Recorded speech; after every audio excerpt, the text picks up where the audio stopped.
Bonjour, je suis contente de vous retrouver, la porteuse de voix, pour une nouvelle réflexion qui va être reliée également, comme toutes les autres réflexions, sur les excuses, ça suffit, de notre ami Wayne d'ailleurs. Ça fait un moment que je n'étais pas apparue parce que j'étais sur autre chose. Et donc là, cette nouvelle réflexion euh, va être cette fois-ci, c'est trop gros. Alors c'est trop gros, qu'est-ce que c'est? C'est parfois des projets qu'on a envie de créer, des choses qu'on a envie de faire, mais qui nous semblent inimaginables en termes de temps, en termes d'énergie, en termes de capacité à faire. Et souvent, quand on dit c'est trop gros, c'est parce que quelque part, on se projette sur le futur. Donc Wayne a, lui, une façon de dire les choses. Voilà juste ce qu'il dit. Les affirmations de Wayne, c'est aborder les choses tant qu'elles sont petites. Euh, et il explique aussi, je pense seulement à ce que je peux faire maintenant. En prenant petit, en pensant petit, j'accomplis des choses extraordinaires. Donc nous en revenons toujours, vous savez, à cette capacité d'aller se projeter trop dans le futur. Exemple, par exemple, votre patron vous donne quelque chose à faire et non seulement va vous donner quelque chose à faire, mais va vous donner vraiment un temps court pour le faire. Donc c'est vraiment quand même très angoissant. Ça peut être très compliqué pour soi de le faire quand, déjà, nous sommes une personne lente, et donc on a le droit d'être lent. Se mettre des contraintes en plus de tension, de temps, de projection mentale sur notre incapacité à pouvoir le faire, ou surtout sur notre incapacité à pouvoir ne serait-ce que démarrer, c'est très compliqué. Donc oui, un projet peut être trop gros, on peut avoir envie de faire quelque chose qu'on n'a en plus jamais fait, qui peut nous paraître énorme, que d'autres ont fait et qui ont réussi. Donc là, on va être dans un mode comparaison, presque dans un mode compétitif, et puis même peut-être une espèce de comparaison en se disant qui je suis moi pour le faire, moi, petite personne lambda. On va peut-être essayer de se comparer à des gens qui ont fait ça, mais il y a des années en arrière et qui ont mis beaucoup de temps.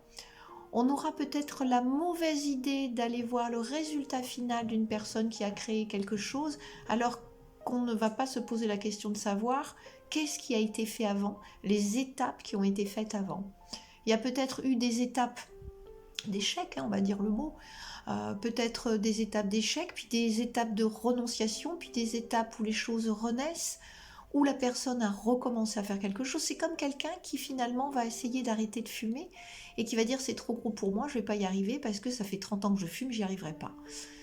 En plus de ça, si dans la famille certaines personnes sont mortes du cancer, oh, la personne risque de se dire de toute façon c'est prédestiné chez nous, mon père est mort du cancer de la gorge ou des poumons, de toute façon c'est comme ça que ça se passe chez nous, donc je vois pas pourquoi j'essaierai de le faire, puis de toute façon j'ai pas le courage et j'y arriverai pas. Donc toutes ces choses-là, elles sont importantes à recevoir de soi-même, au même titre que c'est important que les gens autour l'entendent et que ça soit pris vraiment très au sérieux, que ça soit quelque chose vraiment de l'ordre de se dire si elle en parle, c'est que peut-être au fond d'elle-même, il y a vraiment vraiment un désir qui voudrait émerger de ça. Par exemple, je prends l'envie d'arrêter de fumer parce que beaucoup de gens ont envie de fumer, mais ils se sentent pas capables de le faire parce que c'est trop lourd, trop gros, ou parce qu'ils ont tellement cette habitude de là qu'ils vont se dire mais finalement, qu'est-ce que je vais devenir sans la cigarette? Qui est-ce que je suis vraiment sans la cigarette? Et même avant d'arriver à cette capacité de se dire ça, inconsciemment, ils pourront même pas, enfin, consciemment, ils pourront même pas le dire. Ils vont même pas se poser cette question. Ils vont juste se dire, bah non, je vais pas y arriver. Voilà. Donc, c'est vrai que quand quelqu'un va vouloir, par exemple, arrêter de fumer, ça va servir à rien de lui dire une question de volonté ou de stimulation. Il va falloir vraiment y aller plutôt par petites étapes et essayer de comprendre d'abord si on en parle, c'est que vraiment peut-être la personne a ce désir-là. Et en même temps, il y a cet autre côté, alors il y a la culpabilité de fumer et en même temps, il y a cette habitude de fumer depuis des années qui devient comme une deuxième nature finalement quelque part. Et donc le cerveau est programmé à lâcher cette dopamine qui va faire du bien et ou la cigarette quelque part. et aussi un lien social. On le voit bien chez les jeunes lycéens, quand pour entrer dans un groupe, et bien même vers les jeunes collégiens, vers l'âge de 14-15 ans, se mettent à fumer, ils sont incorporés dans un groupe, et donc là la cigarette est un bénéfice pour eux, puisqu'ils peuvent entrer dans un cercle, mais il est évident qu'après, entre guillemets, ça va devenir quelque chose de lourd, allant jusqu'à la maladie. Voilà. Donc il y a aussi des gens qui fument et puis qui arrivent à un âge honorable de 85 ans, 86 ans. 6 ans, on n'est pas tous égaux là-dessus.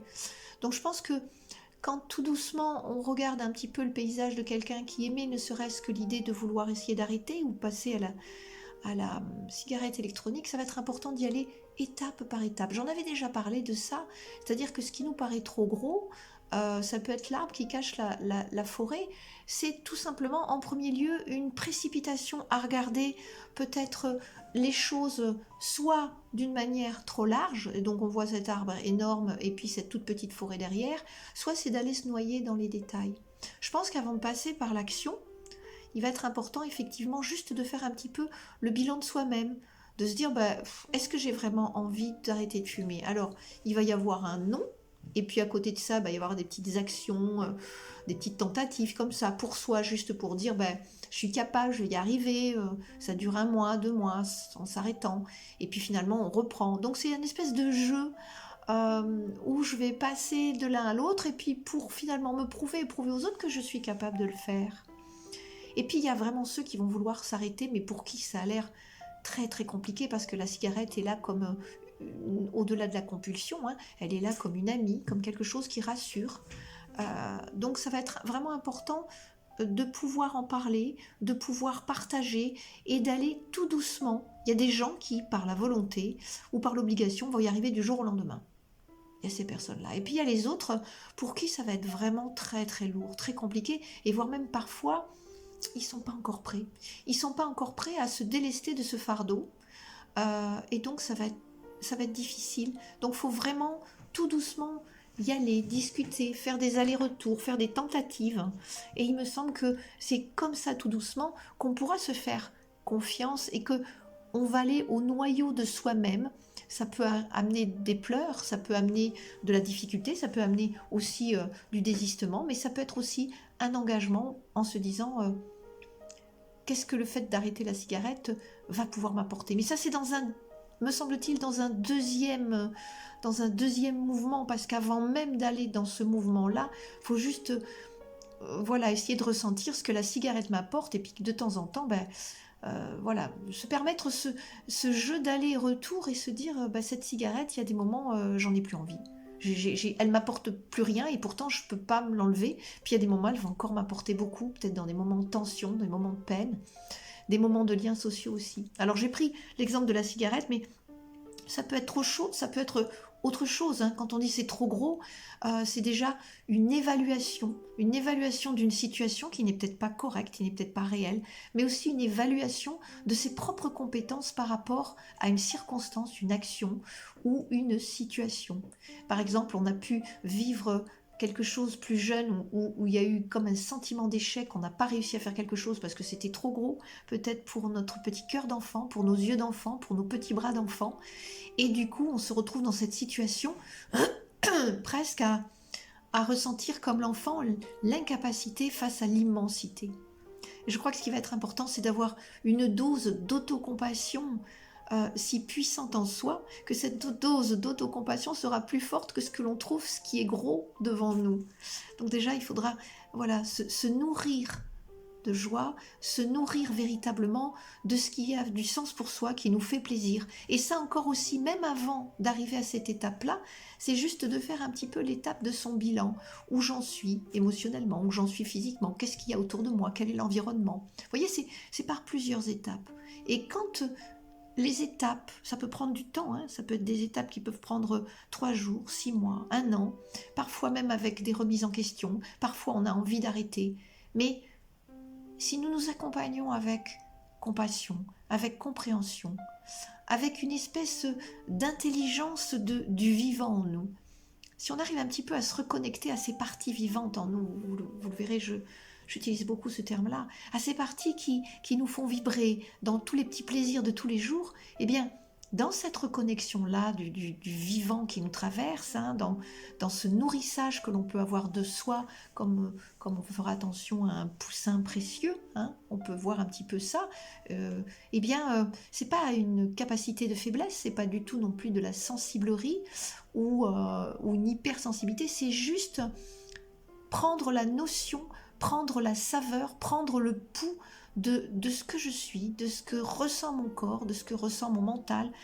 où je sens qu'il y a des blocages, j'y arrive pas. Alors parfois, c'est juste d'observer ça, hein, et cette observation-là ne demande pas automatiquement à avoir une solution de suite, une action à faire, ne demande pas non plus d'avoir une réponse immédiate ou un accompagnement, mais ça peut être quelque chose qui peut être partagé, un petit tracas. Il va être important de trouver autour de vous, je le dis par expérience personnelle, de trouver autour de vous éventuellement quelqu'un qui peut accueillir votre discours, votre questionnement sur quelque chose qui vous paraît énorme de faire ou que vous n'arrivez pas à réaliser, et que cette personne-là ne vous trouve pas de solution, ne vous trouve pas non plus une voie, ni pas plus qu'elle va donner son avis, mais ça va être juste cette écoute compatissante, cette écoute intelligente de l'autre et de dire, tu vois, je suis à côté de toi, peut-être que je ne suis pas dans le même fonctionnement que toi, mais j'accueille juste ce que tu traverses. Et juste de vous sentir accueilli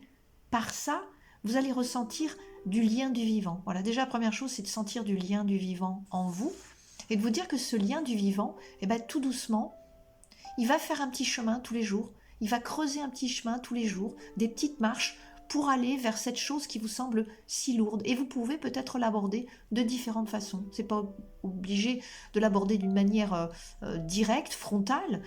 Ça va dépendre aussi de votre fonctionnement, de votre état d'esprit, de ce que vous vivez, de votre caractère. Vous aurez peut-être besoin de l'écriture pour le faire, vous aurez peut-être besoin de l'accompagnement, vous aurez peut-être besoin d'un temps d'observation, de recul, vous aurez peut-être besoin de temps d'échange, vous aurez peut-être besoin de quelque chose de matériel, ou vous aurez tout simplement peut-être besoin de quelque chose de sensoriel. Mais c'est déjà de trouver ce qui, en vous, déjà, après l'étape de j'ai vraiment envie d'aller vers cette chose-là qui me semble si grosse, mais qui me dépasse, hein, donc c'est comme un regard d'enfant apeuré, et on se dit mais comment je vais pouvoir arriver au bout de ça? Eh bien c'est déjà de vous dire qu'est-ce qui est vivant en moi, qu'est-ce qui vibre en moi. Moi c'est tellement important, je reviens là-dessus quoi. Déjà est-ce que voilà, qu'est-ce qui me met en joie, qu'est-ce qui me fait plaisir? Et c'est d'aller vers cette chose-là avec un espace en vous tranquillement de paix, d'expérience, d'expérimentation. Je tente, j'essaie, ça marche pas, je reviens demain. Je passe par la matière, je passe par le sensoriel, je passe par l'intellectuel, je passe par l'échange. Qu'est-ce qui, pour moi, va me raconter une histoire qu'il est possible et qui va me mettre en lien avec les ressources qui sont à l'intérieur de moi? C'est comment je vais pouvoir m'exprimer par moi-même, comment être complètement moi-même pour aborder cette chose qui me semble lourde. Et il n'y a aucune honte à dire que c'est trop lourd, que c'est trop compliqué, que c'est trop lointain, que j'ai peur. C'est bien d'exprimer cette peur-là. Elle est importante, cette peur-là, parce que parfois elle cache autre chose. Donc voilà, donc quand vous vous dites que c'est trop lourd, effectivement, ça peut être trop lourd, ça peut être trop loin, vous avez peut-être besoin d'aide, mais la première chose, c'est déjà voilà, cette compassion pour vous, de vous dire, je ne sais pas si je vais y arriver, je vais essayer, et puis je ne sais même pas si j'ai envie d'essayer. C'est juste de regarder la chose. Et à force de regarder à l'intérieur de vous, toutes ces petites choses, et puis ces réussites que vous avez faites aussi, vous savez, peut-être si vous en souvenez pas, mais vous avez peut-être déjà abordé des choses qui étaient très lourdes, et vous vous en souvenez pas, peut-être même enfant, hein, il y a des choses pour enfants, pour les adultes ça paraît tout petit, mais pour des enfants ça pourrait paraître une montagne. Essayez de vous souvenir, petit, quand vous avez abordé des choses très lourdes, comment vous avez fait, comment vous avez fait pour les passer. Vous voyez, peut-être qu'il y aura beaucoup de joie là-dedans, beaucoup d'essayer, il y aura moins de jugement et peut-être moins de critique que maintenant.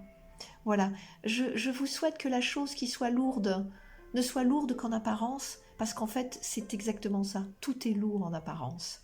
Donc, se donner des petits objectifs, se donner des petits échelons, des petits escaliers, hein, et surtout des choses dans chaque étape qui vont avoir du sens pour vous, qui vont nourrir votre confiance et qui vont vous dire « Ok, j'ai fait ce que j'ai pu.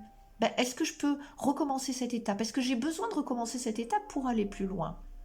Donc le temps va être votre allié, voilà, vous le savez. La compassion, l'autogratitude va être votre allié aussi. La patience. Et puis il y a des étapes que vous allez passer avec une fluidité extraordinaire. Et puis peut-être qu'à un moment, vous allez arriver face à cette chose qui vous semblait lourde et qui finalement est toute petite et que vous aurez juste besoin de prendre dans votre bras, dans vos mains et de vous dire, bah mince alors, qu'est-ce que tu m'as fait peur? Bah j'ai cru que t'étais ça et en fait t'étais pas ça. J'ai cru que tu allais me faire ça, puis en fait, tu m'as pas fait ça. Parce que vous vous êtes laissé le temps d'aller à votre rythme, que ce soit un rythme lent, rapide, et quelle que soit la manière que vous avez utilisée. Voilà, je vous souhaite une bonne soirée.